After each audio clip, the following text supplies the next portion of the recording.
Welcome to Pragyan online classes. मैं Nilesh sir आप सभी का स्वागत करता हूं।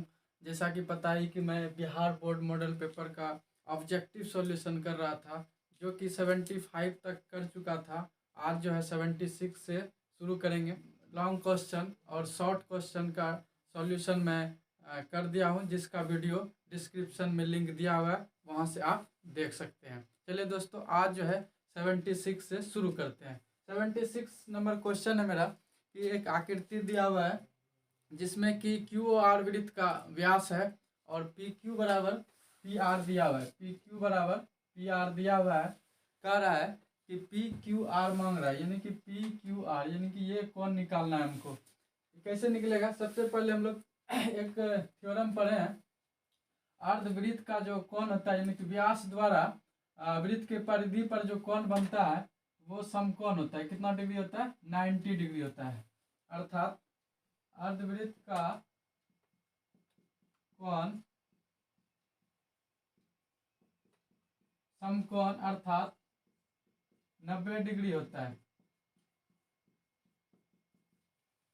जब ये 90 डिग्री हो गया और उसके बाद कह रहा है कि ये दोनों साइड जो है बराबर है। जब दोनों साइड बराबर होगा तो इसके सामने का कोण ये और इस भुजा के सामने का कोण ये दोनों भी क्या हो जाएगा? बराबर हो जाएगा। इसलिए और हम लोग ये भी जानते हैं कि त्रिभुज के तीनों कोणों का योग 180 डिग्री होता है। यानी कि एक त्रिभुज ले लेते हैं, त्रिभुज P Q R. P Q R में क्या हो जाएगा? इस तीनों का सम जो है कितना डिग्री हो जाएगा? Angle P, angle Q, angle R, तीनों का सम 180 डिग्री हो जाएगा। और ये दोनों कोण बराबर है तो इसको हम मान लेते हैं एक्स, और ये भी बराबर है तो ये भी हो जाएगा एक्स। तो एंगल पी 90 डिग्री है, क्यू को एक्स माने हैं और आर को भी एक्स माने हैं, और यहाँ पे 180 डिग्री। यहाँ से 90 इसमें माइनस हो जाएगा, एक्स एक्स 2x हो जाएगा। 180 माइनस 90, फिर 2x बराबर हो जाएगा 180 में 90 घटेगा तो 90 बचेगा। इसलिए x बराबर जो है 90/2 अर्थात 45 डिग्री।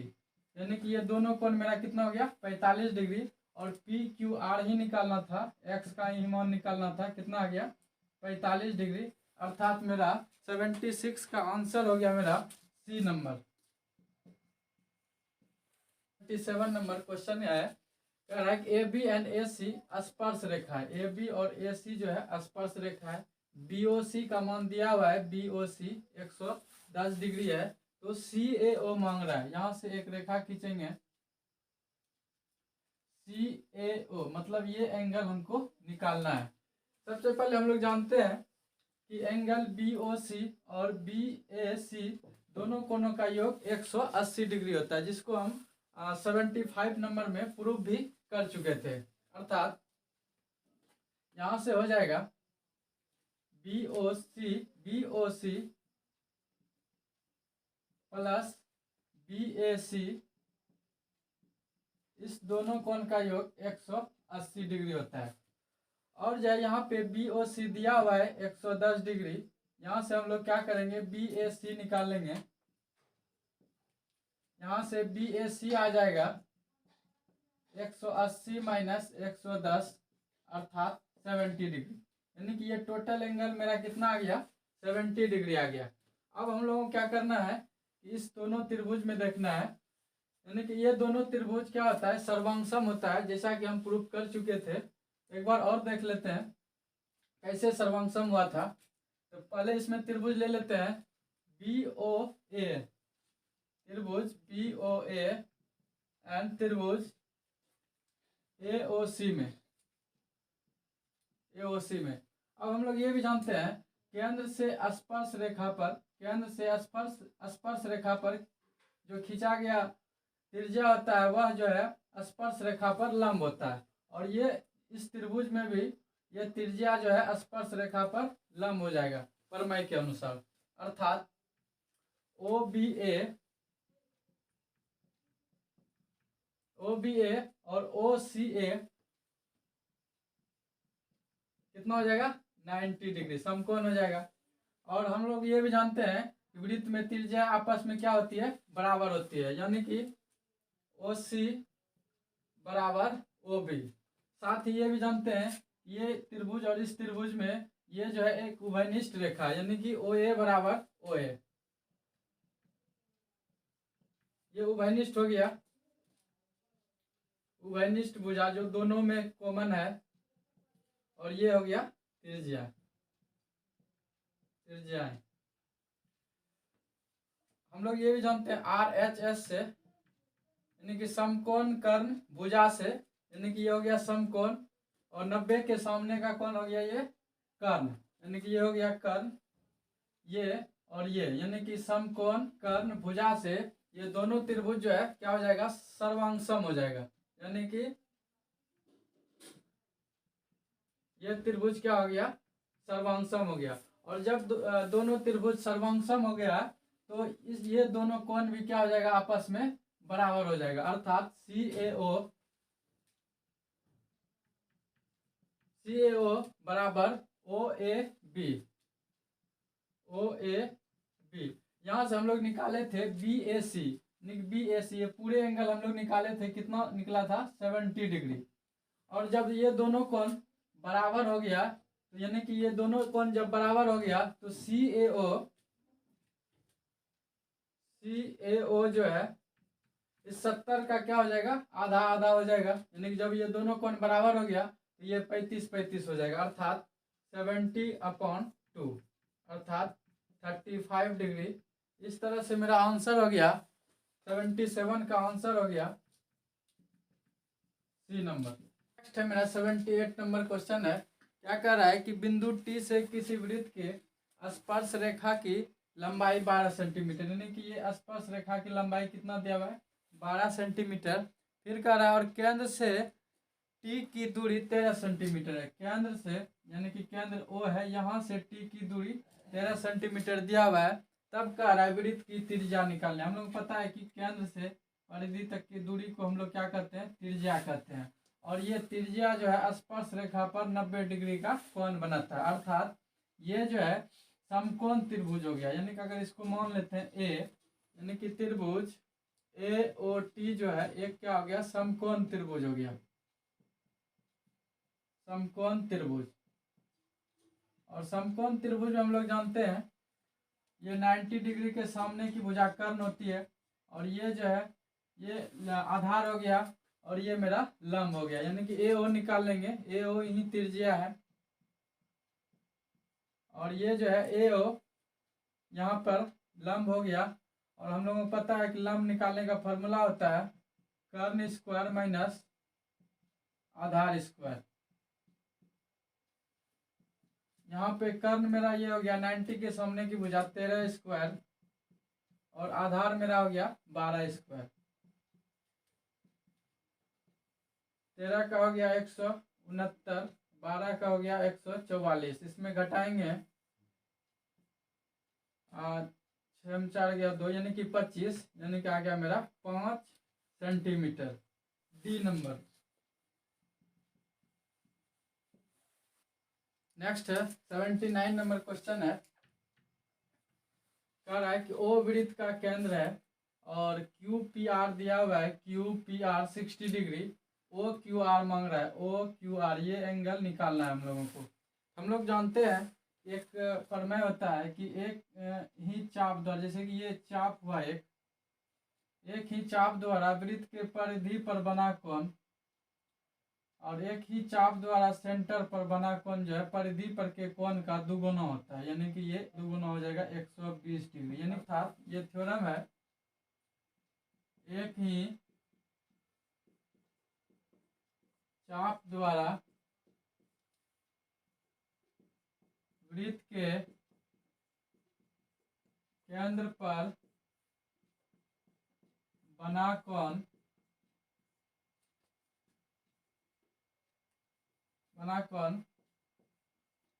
परिधि पर बने कोण का दुगुना होता है। इसलिए केंद्र पर जो है कोण जो है इसका दुगुना बनेगा, यानी कि 60 का दुगुना 120। केंद्र से परिधि तक की दूरी को हम लोग त्रिज्या बोलते हैं, और ये त्रिज्या जो है क्या होती है, बराबर होती है। जब दोनों त्रिज्या बराबर हो गया तो इसके सामने का कोण ये और इसके सामने का कोण ये दोनों कोण भी बराबर हो जाएगा। अर्थात अगर ये x डिग्री मान है, ये भी क्या हो जाएगा, x डिग्री हो जाएगा। अर्थात अब ये एक त्रिभुज हो गया। त्रिभुज ओ क्यू आर में त्रिभुज के तीनों कोणों का योग 180 डिग्री होता है। अर्थात यानी कि कोण ओ प्लस कोण क्यू प्लस कोण आर कितना हो जाएगा, 180 डिग्री। कोण ओ कितना है 120, क्यू कितना है x, आर कितना है x बराबर 180 डिग्री। x कितना हो गया 2x, 120 इसमें घट जाएगा 180 माइनस 120, अर्थात 2x बराबर हो जाएगा ये हो गया 60 डिग्री। यहाँ से x का मान हो जाएगा 60/2 अर्थात 30 डिग्री। यही निकालना था x का मान, अर्थात कितना हो जाएगा 30 डिग्री। मेरा आंसर हो गया 79 का आंसर हो गया मेरा बी नंबर। नेक्स्ट है 80 नंबर क्वेश्चन है मेरा। कह रहा है कि आंकड़े 15, 20, 84, 29, 41, 45, 60, 65 का परिसर निकालना है, यानी कि रेंज निकालना है। परिसर जो है, परिसर रेंज हो गया उच्च मान माइनस निम्न मान। और इस डाटा में देखना है सबसे बड़ा मान कितना है। इसमें सबसे बड़ा मान 84 है और सबसे छोटा मान जो है कितना है 15 है। इस 84 में 15 घटाएंगे तो कितना हो जाएगा 69, अर्थात मेरा आंसर हो गया 80 का ये नंबर। नेक्स्ट है 81। 81 क्वेश्चन है, कह रहा है कि समांतर माध्य। समांतर माध्य क्या होता है,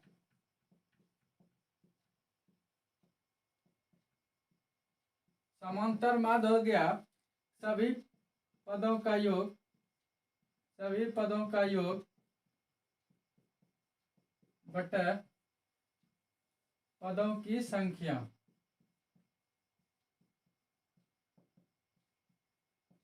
पदों की संख्या। और इसमें जो है निकालना है, एक सीरीज दिया हुआ है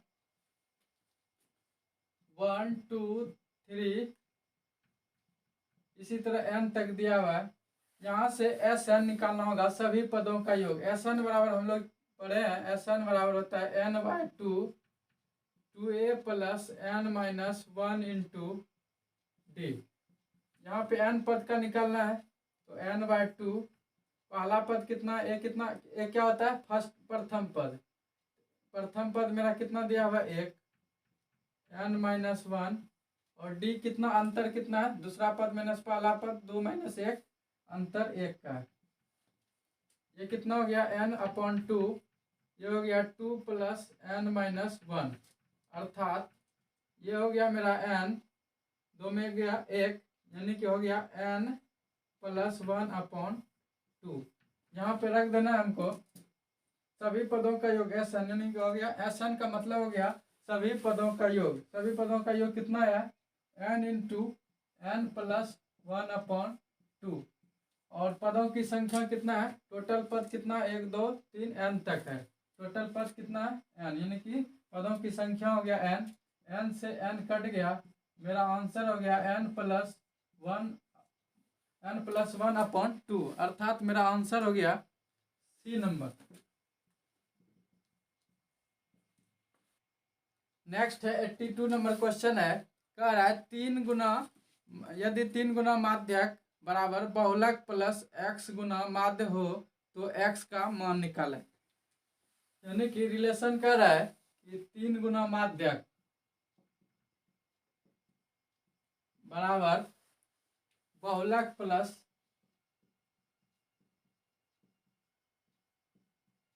x गुना माध्य। तो यहाँ पे x का मान निकालना है। यानी कि माध्य, माध्यक और बहुलक में रिलेशन होता है। क्या रिलेशन होता है, माध्य माइनस बहुलक बराबर होता है 3 गुना माध्य माइनस माध्यिका। रिलेशन होता है कि माध्य माइनस बहुलक बराबर होता है 3 गुना माध्य माइनस माध्यक। यहाँ से हम लोगों को क्या निकालना है, 3 गुना माध्यक को बाहर निकाल लेते हैं। यहाँ से 3 से गुना करेंगे तो 3 गुना माध्य हो जाएगा, इसमें भी 3 से गुना हो जाएगा, 3 गुना माध्यक। यहाँ से इसको इधर ला लेते हैं क्योंकि क्वेश्चन के अनुसार 3 गुना माध्यक बराबर हो जाएगा, बहुलक को इधर ला लेंगे तो माइनस में तो प्लस में हो जाएगा बहुलक, और इधर 3 माध्य है और इधर 1 माध्य घट जाएगा, कितना हो जाएगा +2 माध्य। यही निकालना था, माध्य के सामने कितना मल्टीपल आया है, x का मान आया है 2, अर्थात मेरा आंसर हो गया 2। 82 का आंसर हो गया मेरा सी नंबर। नेक्स्ट है मेरा 83 नंबर, कह रहा है प्रेक्षण 12, 13, 11, 14, 12, 13, 15, 11, 13 का बहुलक है। बहुलक क्या होता है, बहुलक होता है सबसे अधिक बार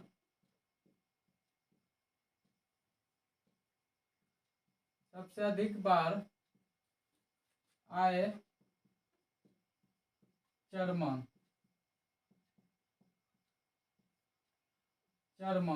अर्थात जो सबसे अधिक बार चरमान आया है उसी को हम लोग बहुलक कहते हैं। इसमें जो है सबसे अधिक बार 13 जो है 3 बार आया है, इसलिए इसका आंसर हो जाएगा 13, अर्थात 83 का आंसर हो जाएगा सी नंबर। नेक्स्ट है 84 नंबर। 84 नंबर क्वेश्चन है कि माध्य निकालना है। माध्य बराबर होता है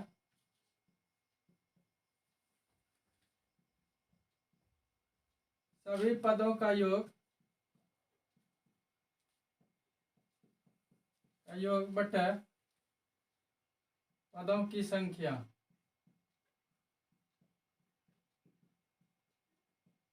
मेरे सामने पद दिया हुआ है 7, 9, 13, 15 x, सबको जोड़ देंगे 7, 9, 13, 15 प्लस x, कितना पद हो गया 1, 2, 3, 4, 5।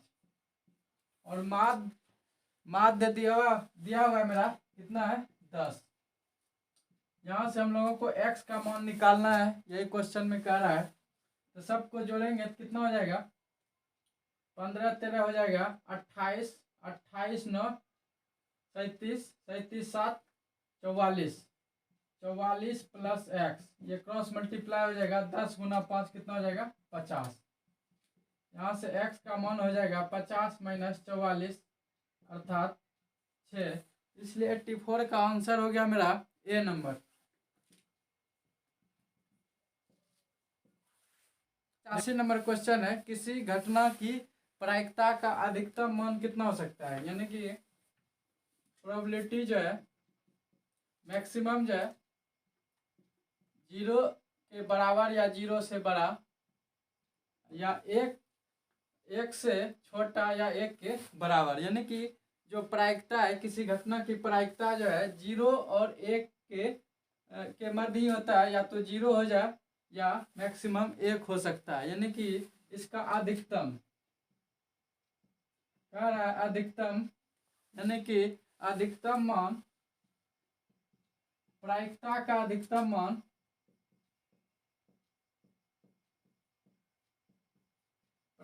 अधिकतम मान मैक्सिमम जो है कितना हो सकता है 1 हो सकता है, इसलिए 85 का आंसर हो गया मेरा ए नंबर। नेक्स्ट है 86 नंबर। 86 में कह रहा है कौन सी एक घटना की प्रायिकता नहीं हो सकती है। हम बताएं कि घटना की प्रायिकता मैक्सिमम जो है या तो 0 से बराबर या 0 से बड़ा या 1 के बराबर या 1 से छोटा हो सकता है। यहाँ कह रहा है कि कौन सी एक घटना की प्रायिकता नहीं हो सकती है। पहला ऑप्शन है 50%। 50% का मतलब हो गया 50/100, यानी कि 1/2। ये जो है 0 और 1 के बीच में है, ये जो है हो सकता है। यहाँ पे पूछ रहा है कौन सी नहीं हो सकती है, अर्थात ये भी मेरा आंसर नहीं हो सकता है। बी नंबर कह रहा है कि 0.12 यानी कि 0 से थोड़ा सा अधिक है और 0 और 1 के बीच में आ रहा है, ये तो घटना हो सकता है। तीसरा ऑप्शन है 3/4। 3/4 को डिवाइड करेंगे तो कितना हो जाएगा 0.7, यानी कि ये भी 0 से थोड़ा सा अधिक है, जो कि जिसकी घटना घटित होने की संभावना है। यहाँ पे पूछ रहा है कि नहीं हो सकती है, अर्थात ये भी नहीं होगा। डी नंबर ऑप्शन है 13/12। ये जो है 1 से थोड़ा सा अधिक आ रहा है, इसमें अगर भाग देंगे 12 से एक बार में 12×96, यानी कि 1 से अधिक आ रहा है। हम क्या बताएं, किसी घटना की घटने की प्रायिकता जो है मैक्सिमम 1 तक ही हो सकती है, 1 से अधिक नहीं हो सकती है, इसलिए आंसर हो गया मेरा डी नंबर। नेक्स्ट है मेरा 87 नंबर क्वेश्चन है, कह रहा है एक न्याय संगत पासा फेंका गया है तो 2 का गुणज आने की प्रायिकता क्या होगी, यानी कि सभी संभव परिणामों की संख्या निकालना है, यानी कि प्रायिकता बराबर फॉर्मूला होता है पीई बराबर फॉर्मूला होता है ई के अनुकूल परिणामों की संख्या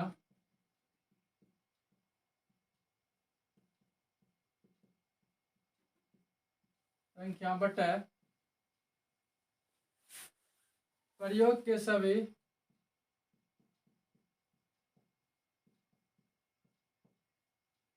सभी संभव परिणामों की संख्या।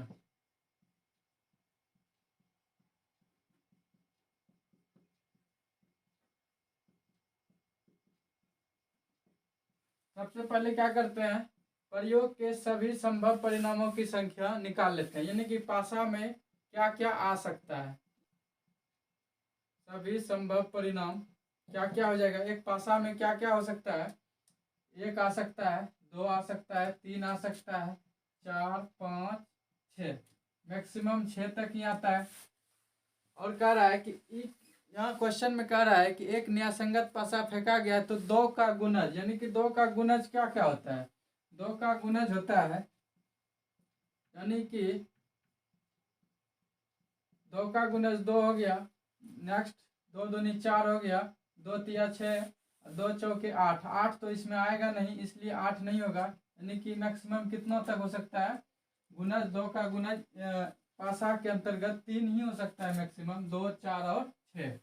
और टोटल प्रयोग के सभी संभव परिणामों की संख्या, यानी कि सभी संभव परिणाम क्या क्या आ सकता है, 1 आ सकता है या 2 आ सकता है, 3 आ सकता है, 4 आ सकता है, 5 आ सकता है, 6 आ सकता है, अर्थात 6 संख्या आने की संभावना है टोटल। इसको कटा देंगे, 3 एकम 3, 3 दूनी 6, अर्थात आंसर आ गया मेरा 87 का आंसर आ गया ए। नेक्स्ट है 88 नंबर, कह रहा है कि अच्छी प्रकार से फेंटी गई एक ताश की गड्डी में से एक पत्ता यादृच्छिक निकाला जाता है तो इसके लाल रंग का पत्ता होने की प्रायिकता क्या है। अर्थात हम लोग को पता है एक ताश की गड्डी में 52 पत्ता होता है, उसमें से 26 जो पत्ता होता है वो लाल रंग का होता है और 26 जो पत्ता होता है वो काला रंग का होता है। इसमें कह रहा है कि प्रायिकता निकाले लाल रंग होने की प्रायिकता, अर्थात प्रायिकता निकालना है, प्रोबेबिलिटी ऑफ इवेंट। क्या फॉर्मूला होता है, ई के अनुकूल परिणामों की संख्या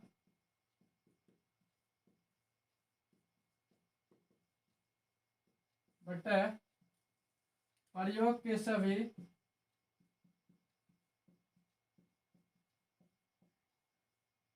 सभी संभव परिणामों की संख्या।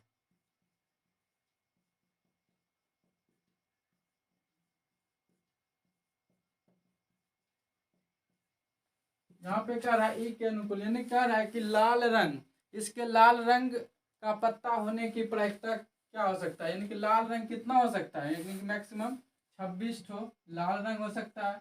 और सभी संभव परिणाम, यानी कि टोटल पत्ता हो गया, टोटल यानी कि सभी पत्ता में, यानी कि टोटल पत्ता हो गया 52, यानी कि सभी संभव परिणाम कितना तक आ सकता है, मैक्सिमम 52।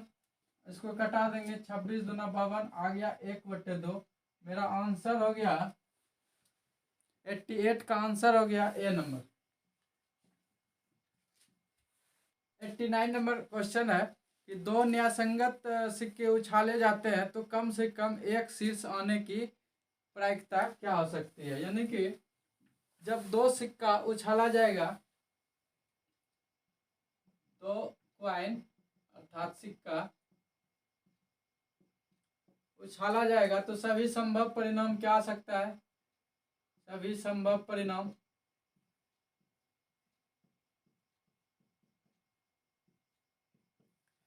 दो कॉइन उछालेंगे, हो सकता है दोनों में हेड आए, या हो सकता है दोनों में टेल आ जाए, या एक में टेल दूसरे में हेड आ जाए, या पहले में हेड दूसरे में टेल आ जाए, यानी कि टोटल कितना है घटना आने की संभावना, 4 घटना आने की संभावना है।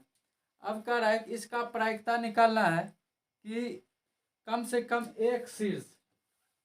सबसे पहले प्रायिकता का फॉर्मूला हम लोग जानते हैं, प्रोबेबिलिटी ऑफ इवेंट ई के अनुकूल परिणामों की संख्या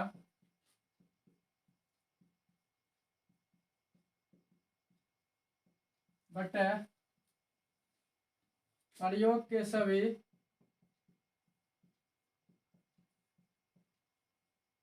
सभी संभव परिणामों की संख्या।